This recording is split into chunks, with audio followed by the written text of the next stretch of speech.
Sure. How'd it go? Fine, I think. It was sort of like presenting to the guys on Mount Rushmore. That's good, huh? Oh, did you pick up the car? Uh-huh. Oh, good. So were you wonderful today, or what?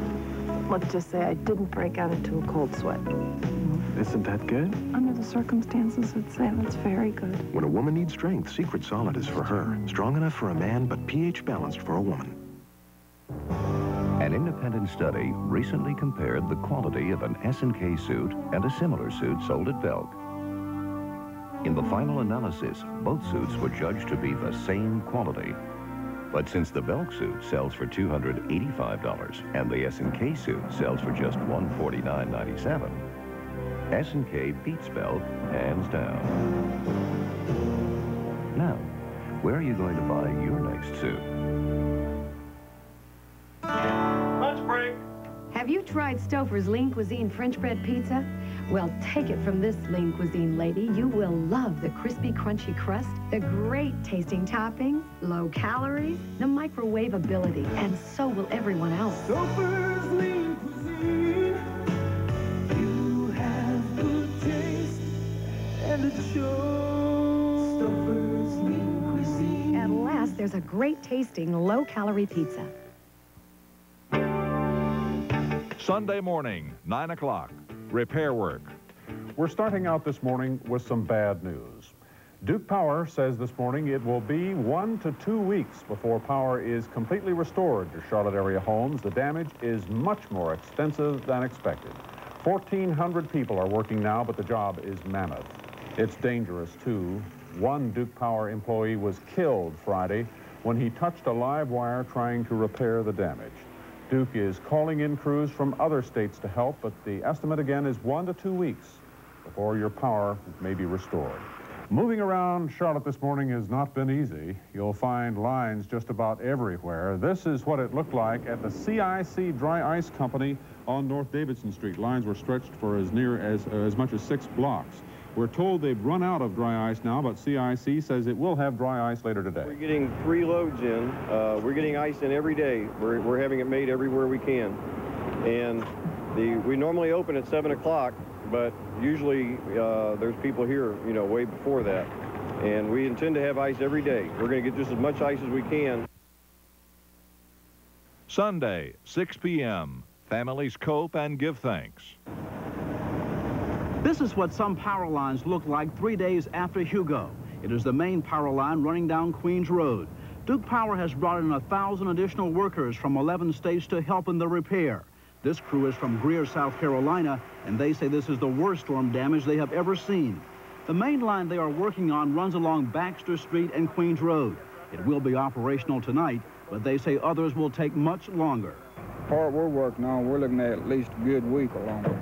Just try and get the main lines back up. Yeah. How many hours a day are you guys working?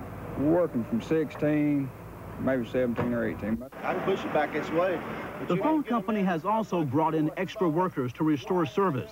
Most phones are working, but some long-distance lines, like this one to Monroe, is out. Bob Friedman says the phone system has been running on generators. We flew in about 150 portable generators on a C-130 Hercules. We've got a couple of hundred men came in from Florida and women. One thing that's hampering the work are downed trees blocking city streets. City crews have been out all weekend cutting and pushing away trees. Main thoroughfares are taking priority over secondary roads. Well, it's not just a lack of power that's causing problems in York County tonight. The city of Fort Mill is having a real water shortage. People are forced now to go to local fire stations to get drinking water, and mandatory water conservation is in effect. The mayor of Fort Mill says they hope to have the problem fixed tomorrow. Now, in Gaston County, the damage done by Hugo was quite severe, about $120 million at last count. Power has been restored to about 40% of Gaston County, and some people tonight still without water. I will tell you unequivocally, I am going to release the names of all businesses caught in price gouging, and I'm going to give it to the press tomorrow for it to be published. We believe this is one way to discourage it.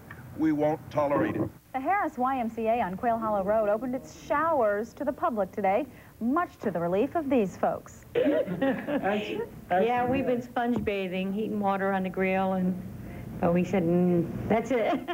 Wonderful. Great, man. Fantastic. These kids don't seem to mind the inconvenience. Well, we asked them, besides the shower, what else do they miss the most? TV. Nintendo. Glad to know that they miss us. Yeah. Finally, on this Sunday morning, churches improvised when necessary and said prayers of thanksgiving and prayers of hope. Prayers that we are here today, that we are safe, that we are gathered with family and friends in this place of worship. And we want to offer up some prayers of intercession. Prayers for all of the victims of the hurricane, those in Charlotte and other places who have felt the brunt of this storm. We want to offer up our prayers of God's presence and his healing power.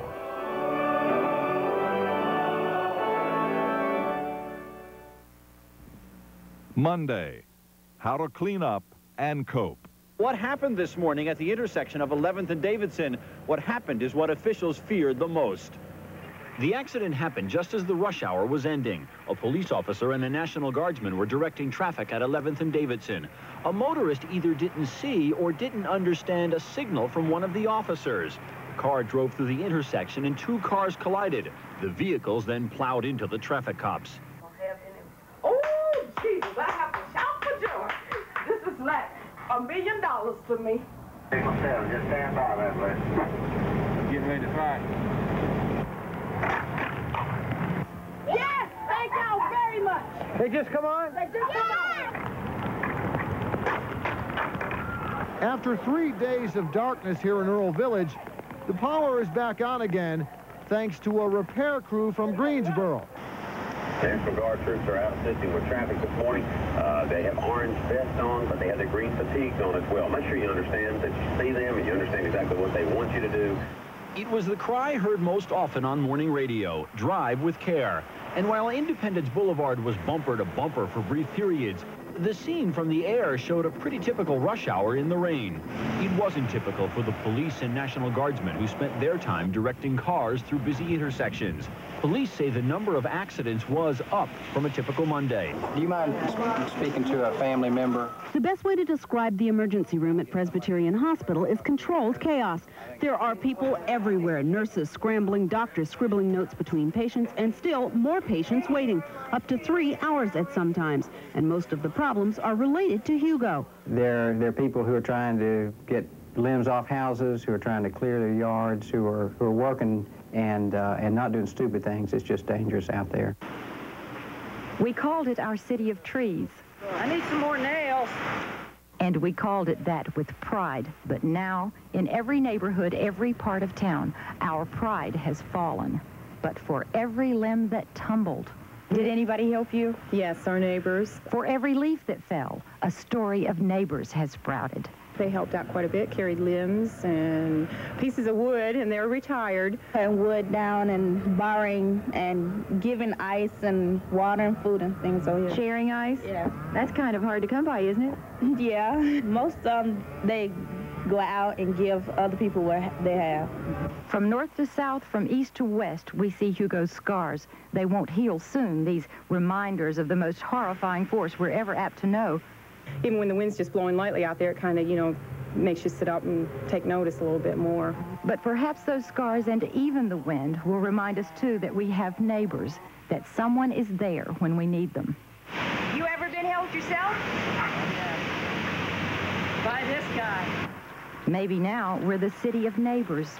And what could give us greater pride? Joe McCreary, Channel 9 Eyewitness News. Good evening.